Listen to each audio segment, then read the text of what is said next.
So, the other day I was called a nigger for the first time in years, and sadly, it wasn't the first time, and it probably won't be the last.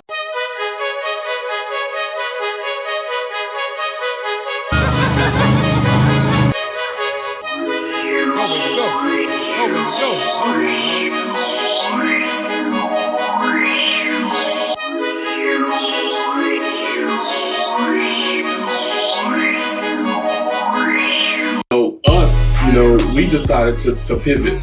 The oil and gas industry isn't the only industry in the world. And 4 weeks ago, I was a well technician. Last week, I wrote my first hit single, Quarantine Lover. And this week, I'm being interviewed by CNN. So, all this is the opportunity to pivot to something different. It's the opportunity to spread joy, love, and peace and hope. And that's what I'm trying to do.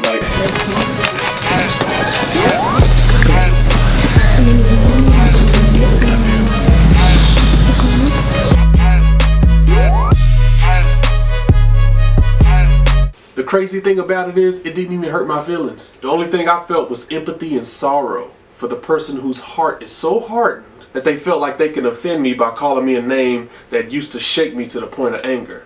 But the words of the ignorant and the foolish have no power over me any longer. In the early 2000s, I had the opportunity to work on a feature film with Matthew McConaughey in Atlanta, Georgia.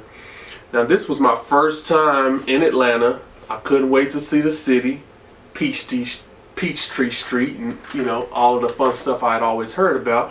And me being a young, fine tenderloin that I am, I wanted to see the most beautiful, black, smart women in the world, as I'd heard they were all from Atlanta. So a couple of days before filming, me and a couple of my classmates decided to hit the town, had some of the best beef ribs I ever had in my life. We made our way, hopping from bar to bar, all into the night, getting further and further away from the city. And we ended up at one of the biggest bars I ever seen in my life. Now, this was a little bit outside of town. I mean, it was like 2 stories, open dance floor. It was crazy. Hold on just a second. This is Joe. We've been trying to reach you concerning. I bet you have. After drinking all afternoon and all night with my buddies, it took me a minute to realize this is a big ass bar. And as I looked around, I was the only brother around. This didn't bother me too much because I've always been from West Texas. I glanced down a little ways and saw my buddies on the dance floor with some ladies.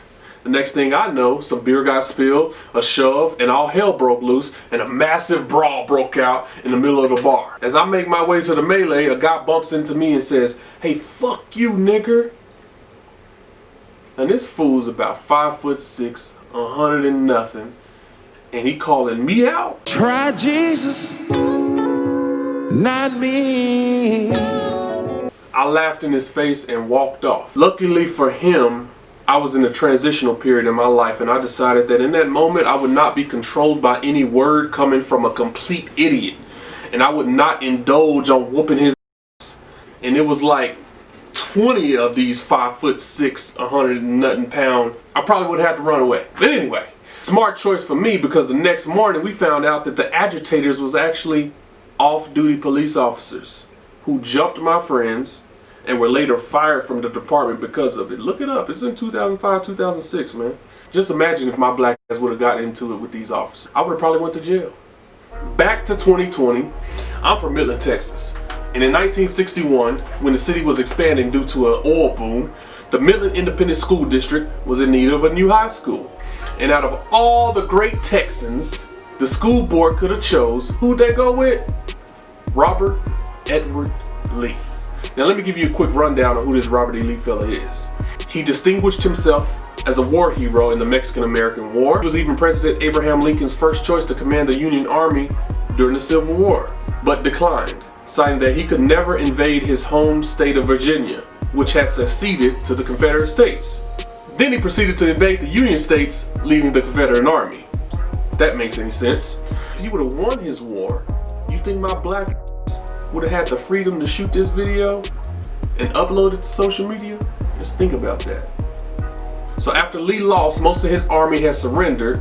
Lee finally had to admit that slavery was wrong. But even after the war, and after being quoted saying, "What a cruel thing war is, to fill our hearts with hatred instead of love for our neighbors," he still opposed racial equality for black folks.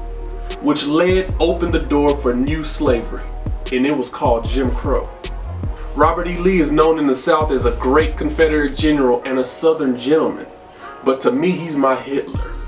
He's my King Leopold. He's my Mr. Candy. You see, under the laws of Chickasaw County, Broomhill here is my property.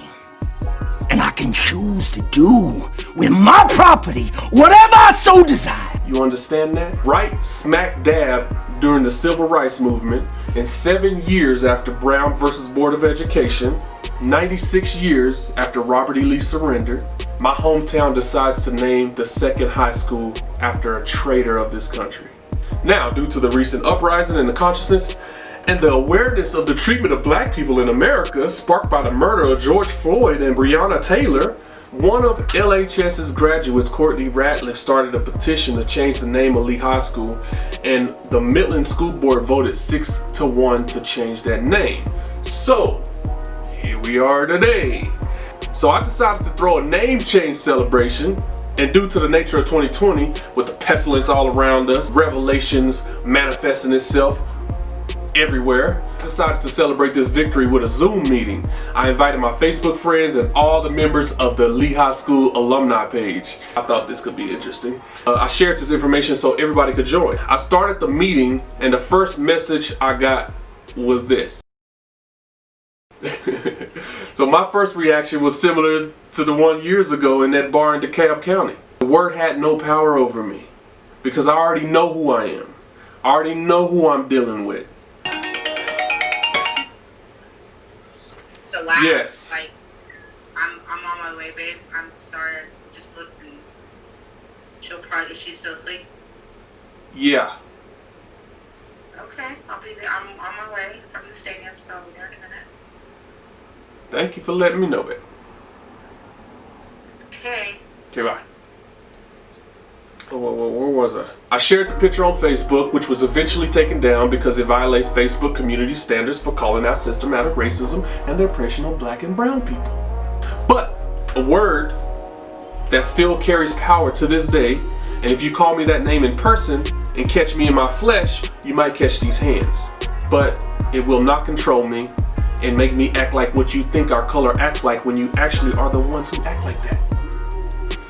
So what does it feel like to be called a nigger in 2020? It feels like nothing.